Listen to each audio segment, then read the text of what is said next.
रूस और यूक्रेन के बीच आखिर चल क्या रहा है?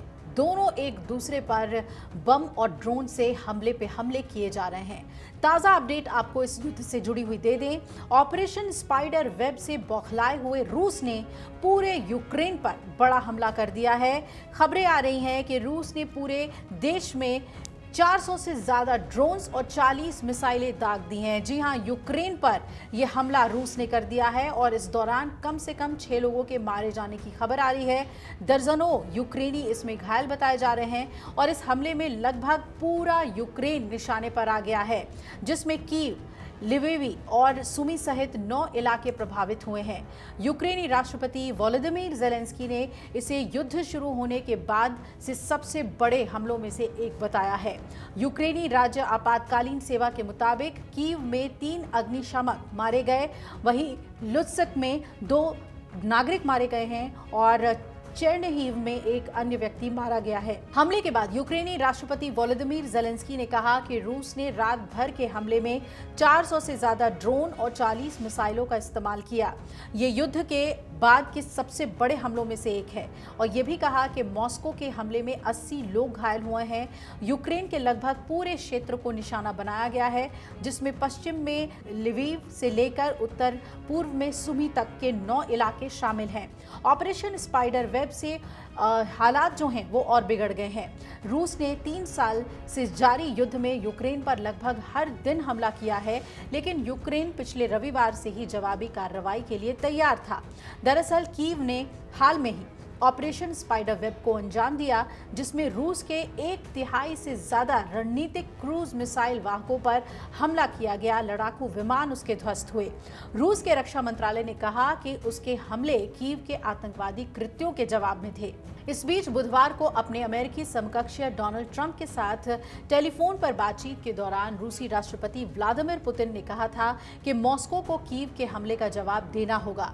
2022 से जारी रूस यूक्रेन युद्ध अब 2025 में और ज्यादा आक्रामक होता दिख रहा है। ताजा घटनाक्रम में रूस ने यूक्रेन के लगभग सभी प्रमुख क्षेत्रों पर 400 से ज्यादा ड्रोन और 40 से ज्यादा बैलिस्टिक मिसाइल दागे हैं, हमले किए हैं।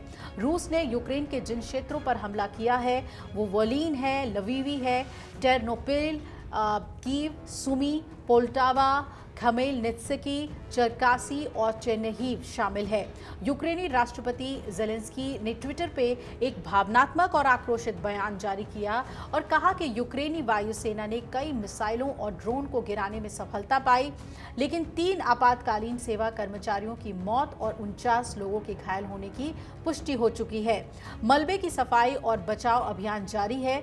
यूक्रेनी राष्ट्रपति वोलोदिमीर ज़ेलेंस्की ने आगे ये भी कहा कि रूस अपनी नीति नहीं बदल रहा है, वो आम लोगों को निशाना बना रहा है। ये युद्ध अब केवल यूक्रेन का नहीं, मानवता का युद्ध है।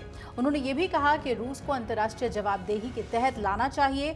अमेरिका, यूरोप और पूरी दुनिया को अब निर्णायक दबाव बनाना होगा। अगर वैश्विक नेता चुप हैं तो ये भी एक तरह की मिलीभगत है। अब निर्णायक कार्यवाही का समय है, केवल समर्थन से युद्ध नहीं रुकेगा। यूक्रेन ने शुरू से ही ये स्पष्ट किया है कि वो अकेले लड़ते लड़ते थक चुका है। उसने नेटो, यूरोपीय संघ, अमेरिका और अन्य सहयोगी देशों से अपेक्षा की है कि वो रूस पर आर्थिक प्रतिबंधों पर और कठोर फैसले ले, हथियारों और सैन्य संसाधनों की आपूर्ति तेज करें, राजनयिक स्तर पर दबाव बनाएं और रूस को बातचीत के लिए मनाएं।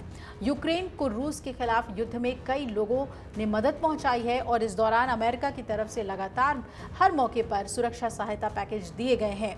यूरोप ने एडवांस एयर डिफेंस सिस्टम मुहैया कराया, नेटो की सीमाओं पर निगरानी बढ़ा दी गई और इसके बावजूद ज़ेलेंस्की को लगता है कि उन्हें मिलने वाला सहयोग रूस के खिलाफ जारी युद्ध में काफी नहीं है। आपको बता दें कि 2022 से अब तक रूस यूक्रेन के हजारों नागरिक मारे गए हैं, लाखों लोग विस्थापित हुए हैं और इससे यूक्रेन की अर्थव्यवस्था और बुनियादी ढांचा बुरी तरह से प्रभावित हुई है।